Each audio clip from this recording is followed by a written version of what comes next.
হে everyone, তো আশা করি সবাই ভালো আছো। আমি কিন্তু বেশ ভালো আছি। আজ তোমাদের সঙ্গে একটা মিনি ব্লগ শেয়ার করছি। তো দেখতেই পারছো আমি কিন্তু আমাদের পুরনো বাড়িতে চলে গেছিলাম। সেরকমভাবে বাড়িতে এখন যাওয়াই হয় না, এরকম স্পেশাল স্পেশাল দিনেই যাওয়া হয়।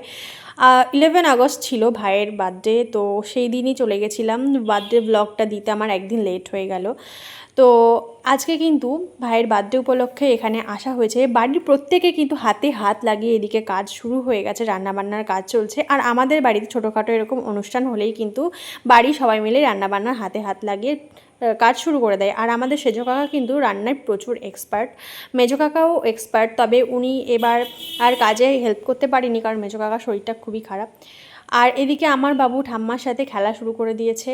আর অনুষ্ঠানটা হচ্ছিল ছাদে, 3তলার রুমে আজকের বার্থডের সেলিব্রেশনটা হলো। আর এদিকে কিন্তু ঝটপট আমরা খেতেও বসে গেছি। আমি কিন্তু লেট করে এসেছি, আবার এদিকে তাড়াতাড়ি বাড়ি যাওয়ার জন্য আবার এদিকে খেতেও বসে গেছি। ভাইয়ের সঙ্গে বসেছিলাম, এটা হচ্ছে আমাদের অর্ক ভাই। তো ভাইয়ের সাথে প্রচুর আড্ডা মারছিলাম।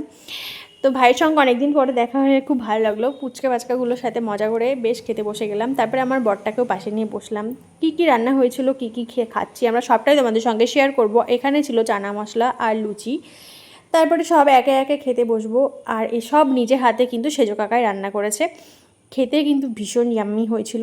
তারপরে এই যে এইদিকে আমার ছোট্ট ভাইটা সোহান, তো ভাইয়ের সঙ্গে আড্ডা মারছিলাম। ও প্রচণ্ড লজ্জা পায় আমাকে দেখে, মানে আমার সঙ্গে ওর বরাবরই এরকম লজ্জা। যখন মিশি তখন আমরা দুজন ভীষণ ভালোভাবে মিশি, আবার যখন ওরকম লজ্জা পাবে তো লজ্জা। তো আমরা আড্ডা মারতে মারতে কিন্তু এদিকে খেতেও বসে গেলাম। ভাইয়ের বন্ধুগুলো সবাই কিন্তু একই সাথে বসে পড়েছে সবাই মিলে খেতে। বার্থডে সেলিব্রেশনটা কিন্তু আমরা খুব ভালোভাবে এনজয় করেছি। আর এদিকে কিন্তু চলো এবার খাওয়া যাক। লুচি, চানা মশলা, আর এদিকে ছিল মাংস, রাইস ছিল, লাস্টে ছিল একটা মিষ্টি, সেটার ক্লিপটা নিতে আমি একদমই ভুলে গেছি। তারপরে খাওয়া দাওয়া জমিয়ে করার পরে সবার সঙ্গে দেখা হলো, মজা হলো। অনেক দিন পর এই বাড়িতে আসার পরে প্রত্যেকের সঙ্গে দেখা হয়েছিল। এটা ছিল আমাদের একটা দাদু আর বাবু। ওইদিকে সবাইকে দেখে খুব এক্সাইটেড ছিল। তো অনেক দিন পরে যেহেতু আমাদের সঙ্গে বাবু অনেক দিন পর দেখা। তারপরে এটাও ছিল একটা সেজো মা, আমার একটা কাকি শাশুড়ি। তো শাশুড়িগুলোকে দেখে মনেই হচ্ছিল না এগুলো আমার শাশুড়ি, চলে সবার মনে হচ্ছিলো বান্ধবী। সব শাশুড়িগুলোই আছে, শুধু ছিল না ছোটো মা। তো কাকি হয়তো নিচে ব্যস্ত ছিল, পরে তোমাদের সঙ্গে একদিন দেখাবো। এখন টাটা, চলো বাই।